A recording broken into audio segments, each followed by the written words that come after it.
Start recording. One is a curvature map, and the other one is the occlusion map that you guys saw a bit, but we didn't make one. Is that right? Yes. Yeah? Okay, so occlusion map, we kind of looked and we did a shitty occlusion map. I know, it's horrifying. But that is what an occlusion map will do. So the original model's there. With the occlusion, it looks more shadowy in the shadowy areas, which makes it look a bit more realistic. And the way it works is basically black and white. Anywhere that's black, it will not react as much to lighting as anywhere that's white. Now, you know all that. We made a crappy version of that using a normal map, if you guys remember. Did we? Yeah? No. Okay, no one remembers. That's fine. But we'll build one ourselves, and I'll show you why you want to use it. Number one is to react to lighting. That's the most common use for that. Number two, the other way you use it is also as a mask in Substance Painter, because you know the way black blocks stuff and white blocks stuff in Substance Painter. There's ways we can use this mask. Say what? It's a naked Bowser blade. It's not naked. It's not textured. So naked. Well, it's pretty. I don't know. Maybe. This is a curvature map, and a curvature map. This is a beautiful example here. So every time there's a change in angle, so you see there's like a little kind of curve there. So because it's a curve, it colors that little curve in white, and everywhere that's flat, it's just kind of like gray or black. So this kind of gives you a little outline. It essentially kind of outlines all the edges if you kind of want to see it that way. Now, why that's useful is this other beautiful example that's right here. You see the way the curvature map is on all the curves? What do you think we can use that for? Just big polygons that are like the curve. What? Does that mean you don't have to model the curve itself, you just have to. No, so like we've got the smoothing groups to simulate curves, right? But the curvature map gives me white where there is a change in angle. So if I have a thing like this, one polygon, two polygons, it'll give me white on the edge there. It basically highlights all the edges. So if it's highlighting all the edges in white, knowing what we know about substance, that white will show stuff and black will block stuff, what can I use a curvature map for?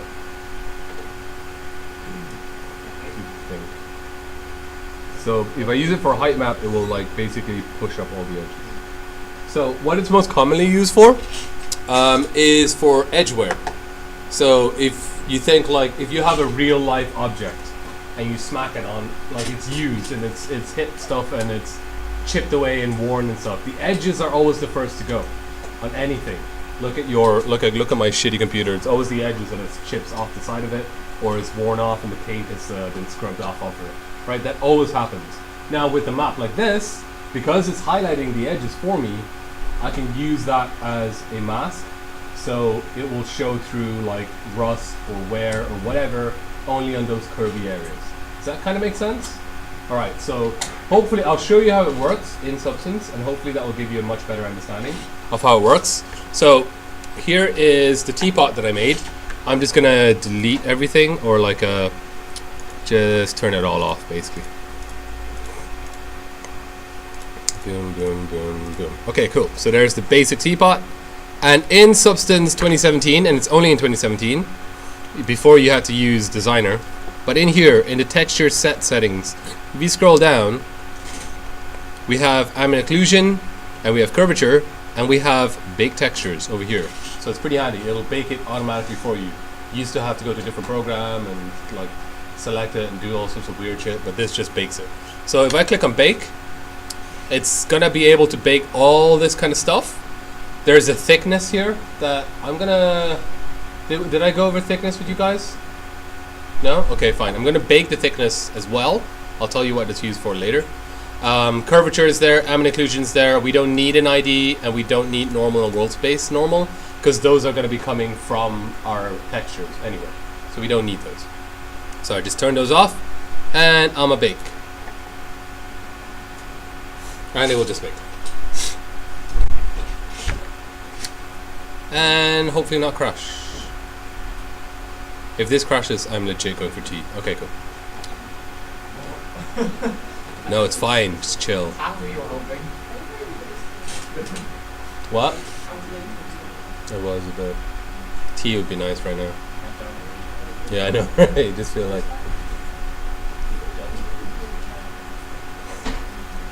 So y'all should be really, really appreciative of this because we didn't have this growing up. So the ambient occlusion goes in here. There's curvature there. There's a thickness there. They're all in here. Great. All right, but we need to use them. So I'm going to use the ambient occlusion first. Just show you how it's used. I'm going to find a material. Do I have a bronze material here? I have brass. I can use brass. Where's brass? Oh, there. Okay, cool. So I'm going to slap on the brass there. Okay, cool. So that's a generic brass over everything. Okay, so it just looks like a, generic brass. And I'm going to make a copy of this. Duplicate layer. And what color does brass go when it's like aged? Brownie. Okay. Let's see. Let's go kind of, okay, let's do that color, right? And hopefully, I have these two materials. I hopefully want to make it so it looks like it was originally, I'm probably going to do the opposite way. Originally orange, and then it wore off to yellow from being touched and stuff. Does that make sense? So I'm going to slap the orange below it. And on this brass, right click, and you know the way we were adding white and black masks to hide stuff or show stuff? We're going to add a bitmap mask. And a bitmap is an image. And I'm going to look for there's my ambient occlusion here that I just baked. I'm going to select that. Okay. So it's not very obvious because the ambient occlusion is quite gentle in the color. So it's like, it is showing, but you can't really see it make a difference, especially on this crappy monitor. So I'm just going to zoom in over here. So what I do need to do for the ambient occlusion is I probably need to edit it. So if you remember, white lets everything show through, black lets everything hide, and you can see the picture there when I hover over it. So it's kind of letting almost everything show through, and it's blocking a little bit in the black areas, but it's not even black, it's like light gray. So it's not doing a lot. So what I need to do is kind of increase the intensity of it. So if I right click on here, I can add something called a levels here. Levels. I can invert it first of all. So it's completely the opposite. It just changes to black and white. And I can change the levels here. Has anyone used the levels in Photoshop before? Yeah? So can you see what it's doing there? So just make that a bit. There we go. So there's a little, let me make it more obvious. Let me make the brass like pink or something so it's more obvious. There we go. So you see like the occlusion map, because it's a shadow around here, I'm being able to use that shadow as a mask to hide off certain areas. And tweaking the levels will kind of let me tweak how realistic it looks and how intense it goes. So just kind of like mess around with that. So now it looks like the original color was kind of like I don't know, it kind of looks like it's reddish color, and then at this point heat or something or some other thing has made it change to a different color. We don't know what it is, but who cares? And it's usually used to show wear and stuff like that. Does that kind of make sense? Alright, so that's a very handy way of very quickly getting in this kind of wear. Let me see if I use rust, if that looks good. I should be able to copy this mask, create a bitmap mask. I should be able to paste into mask. Did that work? Kinda did. Yeah, it is. Yeah, perfect. Yeah, shut up. Oh, go away. Alright, so it actually works really well with rust, especially, I found. Because it looks like, you know, the areas where things join, it looks like water kind of collected in those little edges and started rusting itself. So it actually, there we go. That looks pretty good.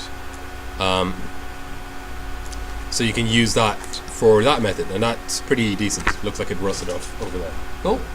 Alright, so that's what you use an occlusion map for. Now I'm going to try and use the curvature map. So the curvature map, I'm going to turn off that. And I'll add rust again. No, I'll add titanium, so it'll look more obvious on top of it. Cool. And I'm going to add another bitmap mask, and this time I'm going to look for the curvature. There's the curvature. So again, white shows stuff, black doesn't show stuff, and it's not very, it's kind of like all mid-gray, so it's not very intense. Same thing, levels that thing. So right click on the mask, add levels on it. And I should be able to, there we go. So I'm going to make it really obvious there. So you can see it's only really showing on the parts where there's edges, right here. Now this works, and right here, like where it's scraped off. Now this works a lot better with square objects than it does with rounded. It doesn't work that great with rounded objects, but it does still kind of like give you something to work with. So let me just tweak that level so it's a bit more realistic. Okay, cool. So I've got some edge wear here. Awesome. But it's not very realistic looking. It looks like I literally got a Sharpie and Sharpie all the way around the edges, so it doesn't look great. So what I can do is add another titanium above it. This will have a black mask, and usually what I do is I go for brushes, get a dirty one, and brush white. So just kind of scrape it a bit so it makes it look like it's got little chips. Why is that not scraping? There we go. So I'll do stuff like that so it looks, just give it a few chips, which really helps to sell it and actually makes it look like it's worn off then, compared to like this just looks like a little Sharpie, but having just a tiny little bit of kind of irregularities does help quite a lot. Alright, so you can have both of those titaniums on it. Also what you what you can do is you can create a group, which is this guy over here. Create a group. I'm going to call that edge wear, and drag both those titaniums into it. And the edge wear, I can add another black mask. Oh, sorry, a white mask. And this time I'll paint black to hide away some of the edge wear. Because whenever you drop something or when it's worn and chipped, it doesn't always perfectly chip all the way around the edges. Some parts go and some parts don't. So I'm going to wear away a bit of that and a bit of that. And now it really looks quite good. It really looks like it's properly worn and stuff. Especially if I up the resolution to 2048. Because I'm working on a 512 or something. It's really low. So at 2048 this should look quite a bit prettier. If this will not die, don't die. You can do it, buddy. You can do it. Okay, cool. Oh yeah, I haven't done the reg edit yet. There we go. And that actually looks pretty good. Especially on the higher res. So that is a really good, those two maps are really, really useful. Now the thickness map is something that's only really used, Unity doesn't have it yet, but I highly suspect it's coming to Unity. It's used for something called subsurface scattering. So the thickness map kind of controls, it tells you what parts of the model are thick. And why that's important is if I use it for a human, let's say a human model, our ears are really thin here, and you know like when light shines from behind someone, you always see like it goes through the ears and you see that like really red glow around the ears because it's going through your skin and your skin is not completely opaque. And that's called subsurface scattering. So I'm going to show you an example, hopefully, if this works out. So I did use it on my model. It is not that obvious. I'll need to go to the 3D settings. And let me turn off substance first.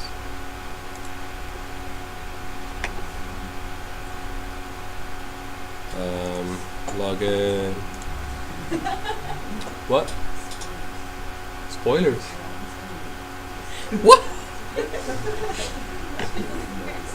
Have you not seen the movie? Legit the best Disney movie, I think. Then it's not a different hairstyle. She puts her hair in a bun sometimes. I need to edit 3D settings. Where's 3D settings? What? Oh, there.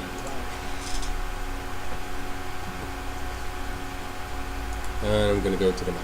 So, as I said, Unity doesn't have this yet, but I can't imagine it isn't coming. There are solutions for it on the asset store, but by default it doesn't. So what it's used for, subsurface scattering, does everyone know what subsurface scattering is? Firstly. No? Okay. What?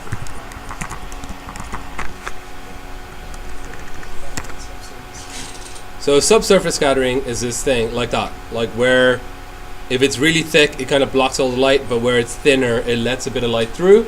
And because the light hits your veins and stuff, it kind of gets diffused. This is a really nice example here. And this makes, like, especially organic objects look way better. It's really useful for marble and stuff like that as well. And jade, it's really, really handy for that kind of stuff. It makes it look like the light is shining through. Now with humans, you can't go overboard with this because it looks too fake if you let too much light through. But it's a little tiny bit. You don't notice it. But with it on, it just makes it a lot more realistic. Anyone play the new Battlefront? They added it. I'm pretty sure they played it. They added it to Battlefront, and they have it now, subsurface scattering, and it looks way better than the last gen, which didn't have it. But you kind of have to be looking for it. Say again? It's in Uncharted 4. Oh yeah, but it's a different engine. It's in- Oh, cool. it's in- That is that a pre-rendered cutscene or is that in game? That's pretty cool. Yeah, their Naughty Dog's engine is pretty handy. So yeah, like it's not that obvious. It's not gonna be like horrifically bad if you don't have it, but just with it, it just looks, you know, that tiny bit better. What was that? Uncharted 4? Uncharted. Oh god. Uncharted 4.